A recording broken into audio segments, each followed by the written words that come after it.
Good morning, everyone. This is Mary Elizabeth with Sacred Love Tarot. Thank you so very much for turning up and tuning in. This is the daily zodiac tarot reading for the element of air for the week of August the 22nd to August the 29th. So the element of air, Gemini, Libra, and Aquarius. Thank you so very much for turning up and tuning in, for liking, subscribing, commenting, hitting the notification button, and sharing. Everything you do here is greatly appreciated and equally as important. So let's see what our energy oracle, the energy from the energy oracle for this wonderful week coming up for the elements of air.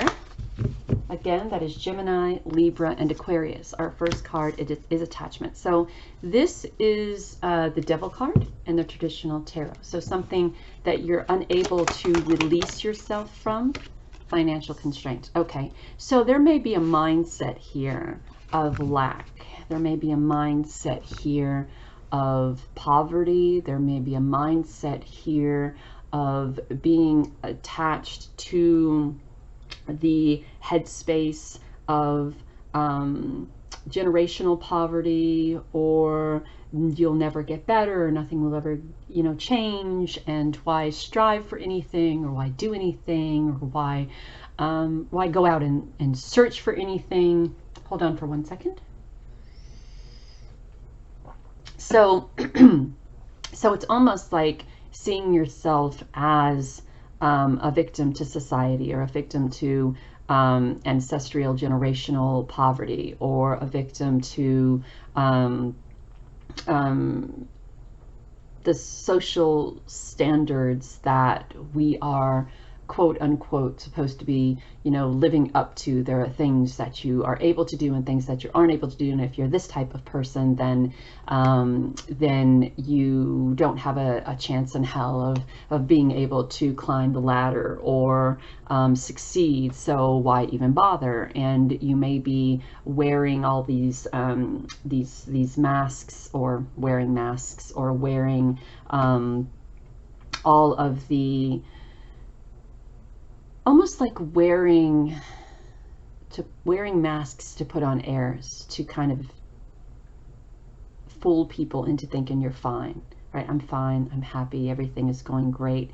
Meanwhile, you're in a headspace of poverty, or a headspace of uncertainty or insecurities, because you're not as far along as you would like to be, or because you're not keeping up with the Joneses, or because you can't afford your family this, or this, or because.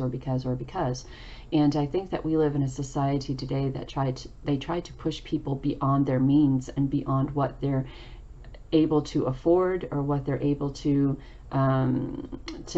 pay back. So we have, the credit cards, and we have home loans and car loans, and we have school loans, and we have we are always being presented with the next best. And then sometimes we go absolutely into debt trying to keep up with the Joneses, trying to live up to society standards and the standards of everyone around us, to try to fit in, or to try to be recognized, or to try to be, seen, or perhaps maybe if I live like this, then they'll take me more seriously. And I think those are the attachments, and those are the masks that we wear, or the positions that we put ourselves in, when in reality we can't afford any of it, and we're scraping by, and we're holding down, or trying to hold down 3 jobs and take care of a family, or trying to continue a partnership, or trying to do this, and this, and we're struggling. And there's a lot of anxiety there, there's a lot of depression there, there's a lot of resentment there, there's a lot of sleepless nights there. So why put yourself in a position that is going to cause you nothing but heartache and pain and insecurities, by trying to be something that you are not, to people who won't appreciate it anyway? So that is the question. So there's a lot of decisions you got to make here, and a lot of lessons learned. Can we get an amen from the back of the room? So a lot of decisions that need to be made, and lessons that need to be learned here. And you hold the key to that knowledge. This could be generational poverty that's causing you to react as you are. This could be societal, what is it called? Pressure, societal pressure, right? You have to have this in order to have that, in order to have that, in order to fit in with this crowd who matters, right? And if you have to do all of that in order to fit in with people, to get somebody to recognize you or to hear you, are these the people that you want to be associated with or attached to anyways? I mean, would you rather have people who accept you for who you are, or people who accept you for whom you are trying to perceive yourself to be, right? If you have to go into debt for the rest of your life to get somebody to like you or to acknowledge you or to notice you, are those the type of people that you really want to be associated with? Regardless of, yeah, and it's not going to matter anyway. It's not going to matter anyways, because you'll still never be good enough, and that'll just be heartbreaking. So what do? We get out of all of that shit. We stop it. We be I know that's not proper English, but we try to be exactly who we are, right?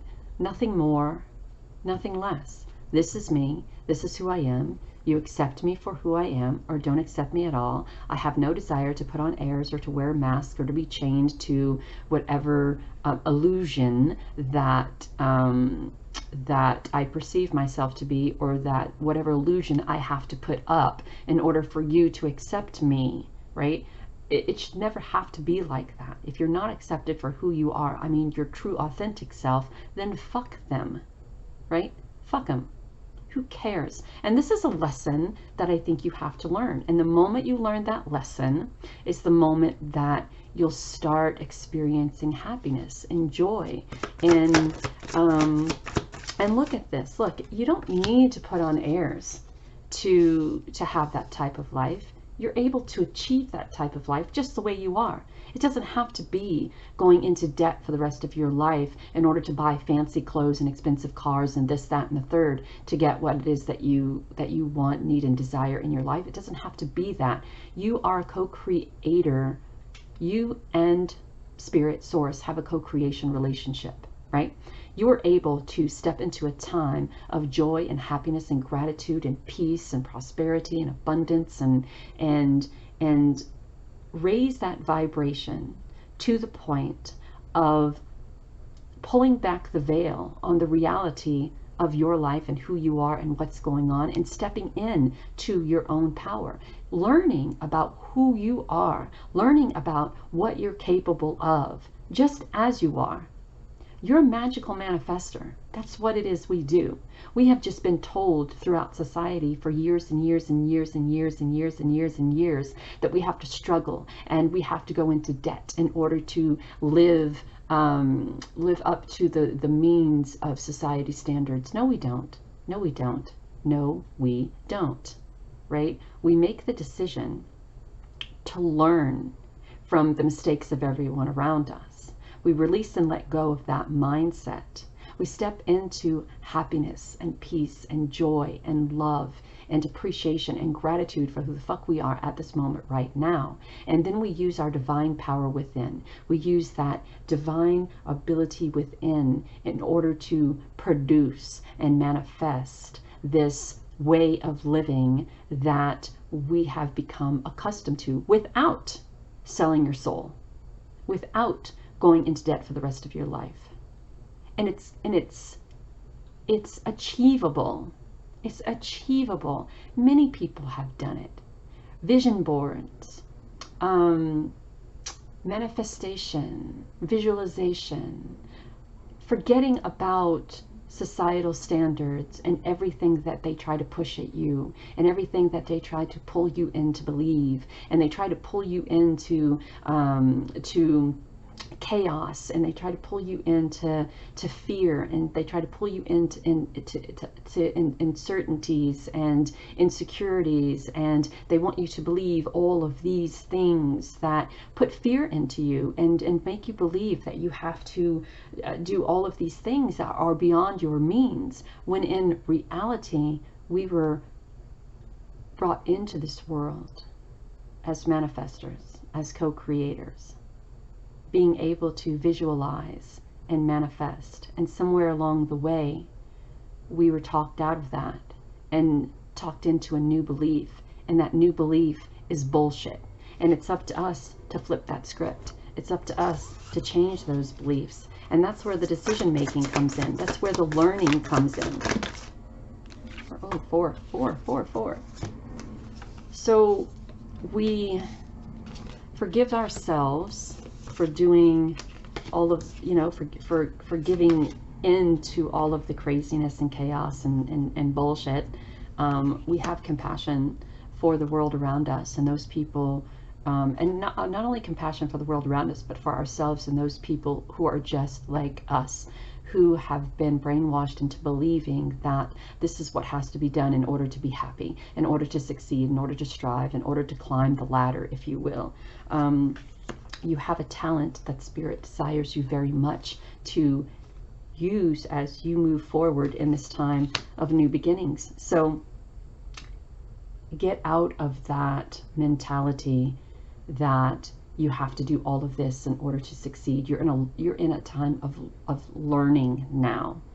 You're in a time of learning that those generational behaviors and societal norms, they're untruths, and there isn't anything that they are pushing upon us, or that you have learned through generational years and years of generational behavior that can't be changed and that can't be flipped into you using the magic within yourself to bring about the abundance and the prosperity that is waiting for you, and I mean just within your reach, right? And we have to raise that vibration. We can no longer be in a mindset of uncertainty and poverty and a mindset of lack, and expect greatness and abundance to come into our lives, right? We have to change that mindset, raise that vibration, get in an attitude of gratitude, get in an attitude of receiving, get in an attitude of accepting, getting in an attitude of deserving, and then release all of the nonsense and accept. Just accept it. Accept what is rightfully yours. So know that you're divinely guided and loved, and know that you are a co-creator with Spirit, with Source, with the universe, with God, with whatever God or goddess or deity or whomever it is that you resonate with or believe in. This is a co-creation partnership. They're standing at the sidelines waiting for you. So time to get moving and change that mindset and start learning about the power that you hold, the magic that you hold within. Yeah. Okay, until next time, take care of you and have a wonderful week.